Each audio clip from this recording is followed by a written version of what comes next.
Graça e paz, família. Vamos aprender um pouco mais sobre a fé hoje. Hoje eu quero falar sobre o Salmo de número 18, o versículo 30, lá onde diz o seguinte: o caminho de Deus é perfeito, a sua palavra é provada. Em algumas traduções você vai encontrar lá é comprovada, mas eu prefiro a King James, que é um pouco mais clara, fácil de se entender, que ela diz que ela é comprovadamente verdadeira. Depois, continuando o versículo, ele diz que o Senhor é escudo para todo aquele que nele confia. Amém?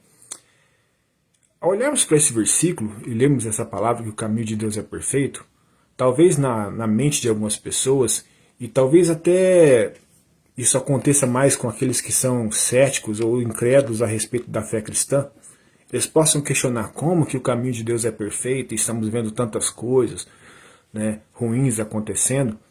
Mas na verdade precisamos entender algo. O caminho de Deus realmente é perfeito. Mas o homem não é. O homem que é chamado para andar nesse caminho perfeito não é perfeito e muitas vezes ele se desvia desse caminho. Há um ditado popular que diz que Deus escreve certo por linhas tortas. Mentira. Deus escreve certo e nós caminhamos por caminhos tortuosos. Essa é a realidade da vida do ser humano. O ser humano muitas vezes decide andar por caminhos que não deve andar. Muitas vezes o ser humano decide andar por caminhos que, segundo a palavra do Senhor diz, parecem caminho correto, mas que no final são caminhos de morte. E muitas vezes o homem quer terceirizar a culpa da sua decisão errada, das suas decisões que são tomadas no impulso da sua natureza humana, que é tendenciosa à inimizade contra Deus. Ele quer colocar a culpa em Deus, como se Deus estivesse escrito por linhas tortas. Deus não escreveu por linhas tortas. Nós andamos por caminhos que não são os caminhos de Deus. Nós andamos por caminhos tortuosos, aos quais o Senhor não esperava que nós andássemos. Mas nós temos que entender o seguinte: Deus é tão misericordioso que Ele sempre nos dá uma chance de nos reconciliarmos com Ele e nos voltarmos para o caminho dele. Observe que o salmista Davi, depois de ter feito talvez uma das suas piores coisas que poderia ter feito na vida, ter adulterado, ter colocado o marido da mulher na guerra para que ele morresse, ele escreve o Salmo 51 como uma expressão de arrependimento. E mesmo o salmista ele diz o seguinte: Senhor, sonda-me e vê se há em mim algum caminho mau e guia-me pelo caminho eterno. O salmista estava dizendo que ele poderia ter tomado decisões erradas, como tomou em vários momentos da sua vida, não foi só naquele momento, tomado decisões erradas e andado por caminhos tortuosos, mas ele estava pedindo a Deus que Deus o guiasse pelo caminho correto. E essa tem que ser a nossa atitude. Essa tem que ser a nossa decisão. E nós temos que lutar para isso. Quando nós andarmos nos caminhos perfeitos de Deus, nós vamos desfrutar das ricas bênçãos do Senhor. Não que o Senhor seja um Deus egoísta, de vou te abençoar porque você está fazendo o que eu mando, você está obedecendo a mim e agora você agradou o meu ego me obedecendo. Não, é porque as coisas perfeitas, as coisas boas, as coisas santas, as coisas as quais o Senhor tem para nós, estão em um caminho.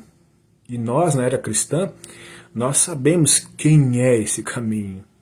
O caminho é Jesus Cristo.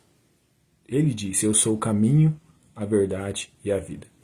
E a Bíblia diz que Deus já nos abençoou com toda sorte de bênçãos nas regiões celestiais. Em quem?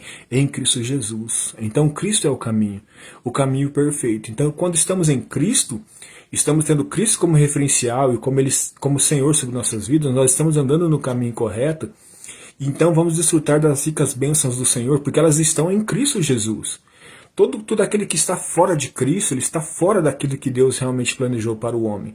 Observe que Paulo, quando escreve aos Romanos, ele diz que nós temos que permitir que a nossa mente seja transformada e renovada e não permitir que nossa mente seja moldada pelo mundo. Mas quando nós permitimos que o Espírito Santo ele renova a nossa mente, ou seja, ele endireite os nossos caminhos de tempo em tempo, a gente faça a oração que Davi fez. Senhor, vê se há em mim algum caminho mau e guia-me pelo caminho eterno, pelo caminho reto, pelo caminho certo, pelo caminho perfeito. Então, o Senhor vai renovar a nossa mente, Ele vai nos guiar para esse caminho. E então, o apóstolo Paulo diz lá o seguinte, no versículo 2 de Romanos 12. E então, vocês experimentarão a boa, perfeita e agradável vontade de Deus. Há uma vontade de Deus para nossas vidas que é boa, perfeita e agradável. E essa vontade, ela está em Cristo Jesus. Tudo aquilo que Deus espera e tem para nós está em Cristo Jesus. Observe também que lá em Efésios, em capítulo 2, verso 10, diz que nós somos criaturas de Deus, feituras dele. E ele nos escolheu, nos fez em Cristo Jesus, e ele preparou boas obras para que nós andássemos nela. Ou seja, o Senhor tem planos para o seu povo. O Senhor espera que o seu povo ande por essas boas obras, ande nessas boas obras, ande nesse caminho, ande nessa boa, perfeita e agradável vontade de Deus. E assim certamente estaremos fazendo a vontade de Deus. Estaremos em comunhão com o Pai. Estando em comunhão com Cristo, estamos em comunhão com o Pai. E então vamos estar dentro daquilo que o salmista disse, que é um caminho perfeito. Observe que o salmista disse que a palavra de Deus ela é provada, ou seja, comprovadamente verdadeira. Então, se nós ouvirmos a palavra, se nós lermos a palavra, tomarmos ela para nós mesmos, porque o Salmo também diz que guardei sua palavra no meu coração para não pecar contra ti. Quando andamos segundo a palavra de Deus, estamos no caminho perfeito.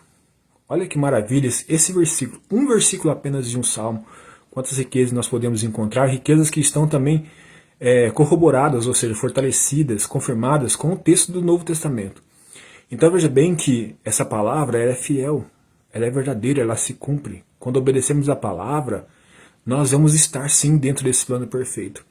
E observe que o salmista termina o versículo dizendo, e ele é escudo para todo aquele que nele confia. O Senhor, a sua palavra, é aquilo que nos protege, aquilo que nos guarda das coisas que são contrárias à vontade de Deus. É aquilo que nos guarda de desagradarmos o coração de Deus. Como o salmista disse, se ela está guardada no meu coração, como diz na tradução brasileira da Bíblia, tenho entesourado sua palavra no meu coração para não pecar contra ti.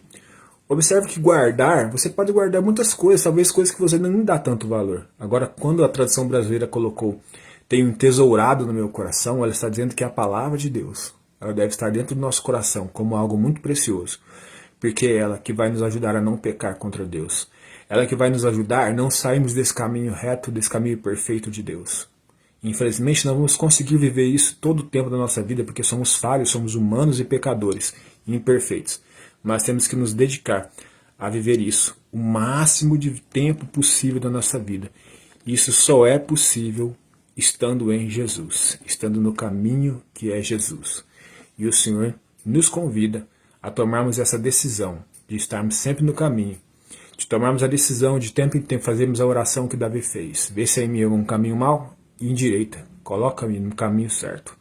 E assim viveremos a boa, perfeita e agradável vontade de Deus, que andarmos nas boas obras as quais nós somos, está escrito lá em Efésios, as quais Ele preparou para aqueles que realmente confiam, que amam ao Senhor. Quer ter uma vida bem-sucedida? Não estou aqui pregando prosperidade, não estou pregando aqui nenhuma teologia que não seja teologia bíblica. Até mesmo a prosperidade, ela não se limita, não se resume a dinheiro. Prosperidade é você ser bem-sucedido. Quer ser bem-sucedido no seu casamento, quer ser bem-sucedido na sua vida espiritual, principalmente, quer ser bem-sucedido na sua relação com seus filhos, com seu pai, sua mãe, com seus familiares, quer ser bem-sucedido na sua vida profissional, tenha a palavra de Deus como norte para a sua vida. E assim você será bem-sucedido, porque é nela que você vai encontrar as boas obras e o desejo de Deus para a sua vida e para a minha vida, para que possamos desfrutar do melhor de Deus para as nossas vidas. Que essa palavra encontre repouso no seu coração e gere frutos para a glória de Deus e também em benefícios para a sua vida, que você seja uma pessoa que realmente esteja desfrutando das coisas boas de Deus. Amém? Eu gostaria de fazer uma oração por nós nesse momento.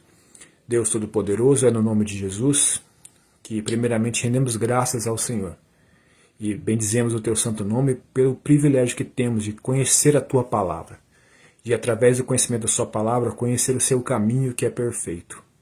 E conhecemos a Tua palavra e sabemos que ela é fiel e verdadeira, que ela jamais deixa de se cumprir, que ela é a verdade para nossas vidas, ela é aquilo que deve estar guardado no nosso coração como um tesouro para que não pequemos contra o Senhor, para que não nos desviemos do caminho do Senhor. E assim estaremos guardados e protegidos em Ti, na tua palavra, na tua verdade, e que em nome de Jesus assim possamos ser vencedores em todos os desafios da vida, em todas as tarefas que muitas vezes são difíceis, mas que o Senhor sempre está conosco. Que seja assim, para a glória do Senhor, em nome de Jesus. Amém?